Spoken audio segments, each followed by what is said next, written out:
പുതിയൊരു വീഡിയോയിലേക്ക് എല്ലാവർക്കും സ്വാഗതം. That was not my cup of tea എന്ന് പറഞ്ഞാൽ എന്താണ് മീനിങ്? നമുക്കറിയാം ഇംഗ്ലീഷിലെ ചില പ്രയോഗങ്ങൾ നമുക്ക് തന്നെ ഇഡിയം എന്ന് നമ്മൾ വിളിക്കും. എന്താണ് ഇഡിയം? നമുക്കറിയാം മലയാളത്തിൽ പറയുകയാണെങ്കിൽ പ്രയോഗങ്ങളല്ല, ചില പ്രയോഗങ്ങളുണ്ട്. Idiom is defined as an expression whose meaning is different from the meaning of the individual words in it. എന്താണ് പറയുന്നത്? ഒരു സെന്റൻസിലെ വേർഡുകൾ, അതായത് ഓരോരോ വേർഡും തരുന്ന മീനിങ് ഉണ്ട് അല്ലെ, ആ മീനിങ് വെച്ചുകൊണ്ട് നമുക്ക് ആ സെന്റൻസിന്റെ അർത്ഥം മനസ്സിലാക്കാൻ കഴിയാത്ത രീതിയിലുള്ള പ്രയോഗങ്ങളാണ് ഇഡിയം എന്ന് പറയുന്നത്. ഈ ഒരു സെന്റൻസ് നോക്കി, that was not my cup of tea എന്ന് പറയുമ്പോൾ നമുക്ക് എന്താണ് നമുക്ക് അർത്ഥം വരുന്നത്? അത് എന്റെ ചായ അല്ല എന്നാണോ? അല്ല, അതിന്റെ അർത്ഥം മറ്റു രീതിയിലാണ്. നമുക്ക് 2-3 സെന്റൻസുകൾ എക്സാമ്പിൾ ആയിട്ട് നോക്കിക്കഴിഞ്ഞാൽ വ്യക്തമായിട്ട് അത് മനസ്സിലാക്കാം.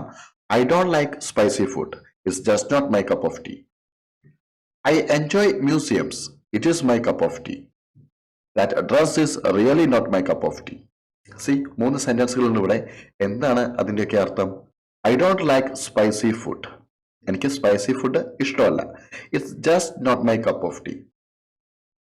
ഐ എൻജോയ് മ്യൂസിയംസ്, എനിക്ക് മ്യൂസിയം ഇഷ്ടമാണ്, ഞാൻ എൻജോയ് ചെയ്യുന്നുണ്ട്. It is my cup of tea.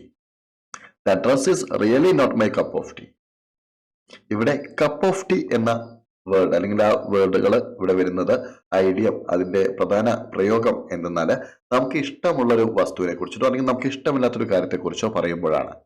I don't like spicy food, it's just not my cup of tea. It's just not my cup of tea എന്നിവിടെ പറയുമ്പോൾ അത് എനിക്ക് താല്പര്യമുള്ള വിഷയം, എനിക്ക് ഇഷ്ടമല്ല, എനിക്ക് താല്പര്യമില്ല ഒരു കാര്യം, അത് എൻ്റെ ഒരു ഇതിലുള്ള സംഭവമല്ല. It's just not my cup of tea. I don't like spicy food, it's just not my cup of tea.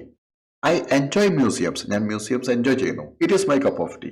അല്ല, എനിക്ക് മ്യൂസിയംസ് ഇഷ്ടമാണ്, ഞാൻ എൻജോയ് ചെയ്യാറുണ്ട്, ഇത് എന്റെ കപ്പ് ഓഫ് ടീ അല്ല, എനിക്കത് താല്പര്യമുള്ള വിഷയമാണ്, എനിക്ക് ഇൻട്രസ്റ്റ് ഉള്ള വിഷയമാണ്, എനിക്ക് ഇഷ്ടപ്പെട്ട ഒരു കാര്യമാണ്. It is my cup of tea.